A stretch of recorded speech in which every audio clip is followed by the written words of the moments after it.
আসসালামু আলাইকুম। আমি ডাক্তার ফারজানা আক্তার মহসেন, নিঃসন্তান দম্পতিদের বিশেষ চিকিৎসক।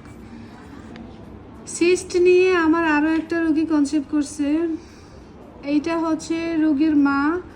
রোগী কনসিভ করছে, সেই জন্য ওনাকে জার্নি করা নিষেধ। ওনার মাকে পাঠাইছে বাচ্চা ধরে রাখার ওষুধটা নেওয়ার জন্য। কোথা থেকে আসছেন? মেয়ার বাজার আশরাফপুর কাজীবাড়ি। মেয়ার বাজার আশরাফপুর থেকে। কাজীবাড়ি। আচ্ছা, ওনার মেয়ের সমস্যা ছিল পিরিয়ড অনিয়মিত সিস্ট। ওই যে উনি লিখে পাঠাইছে আমার কাছে, সিস্ট নিয়ে পিরিয়ড অনিয়মিত ছিল, সিস্ট ছিল। 2 মাসের কনসিভের ওষুধ দিছি, কাঠি পরীক্ষা করছে 1 মাস 13 দিনে, এখন এই যে পজিটিভ আসছে। এই যে আলহামদুলিল্লাহ 2 দাগ আসছে, মানে কনসিভ করছে। ওনার মেয়ে কিন্তু বাইরে ওষুধ নিছে, বিদেশ। কোন দেশে গেছে? সৌদি আরব গেছে। যাওয়ার সময় আমার 2 মাসের ওষুধ নিয়ে গেছে। আচ্ছা, ঠিক আছে, 2 মাসের ওষুধ নিয়ে গেছে। আলহামদুলিল্লাহ আমার 2 মাস ওষুধ খাওয়ার পর কনসিভ করছে।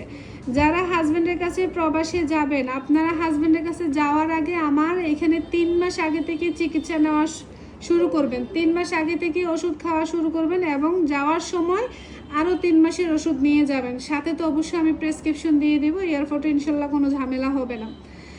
তো সিস্ট যাদের আছে আপনারা নিশ্চিন্তে ওষুধ খেতে পারেন। সিস্ট যদি বড় থাকে তাহলে কনসিভের ওষুধ দেওয়া যাবে না, আর সিস্ট ছোট হলে সাথে সিস্টের ওষুধও দেওয়া যাবে এবং কনসিভের ওষুধ দুটোই একসাথে দেওয়া যাবে ইনশাল্লাহ। সিস্ট ছোট হলে কনসিভ করতে পারবেন। যারা চিকিৎসা নিতে চান আপনারা সরাসরি আমার চেম্বারে চলে আসেন। আমার চেম্বার কুমিল্লা সদর দক্ষিণ লালমাই বাগমারা বাজারে আমার চেম্বার। আমি আবারও বলতেছি, এই রুজিনা সিস্ট নিয়েই কিন্তু কনসিভ করছে। অতএব সিস্ট নিয়ে হতাশা ভোগার কোনো কারণ নাই। সিস্টের চাইলে আপনি ওষুধের দ্বারা রিমুভ করতে পারবেন। টিউব ব্লক থাকুক, টিউব ওপেন হয় ওষুধের মাধ্যমে, টিউমার হলেও ওষুধের মাধ্যমে রিমুভ করতে পারবেন। সিস্ট হলেও ছোট যদি সিস্ট হয় তাহলে সিস্ট নিয়েও কনসিভ করতে পারবেন ইনশাআল্লাহ।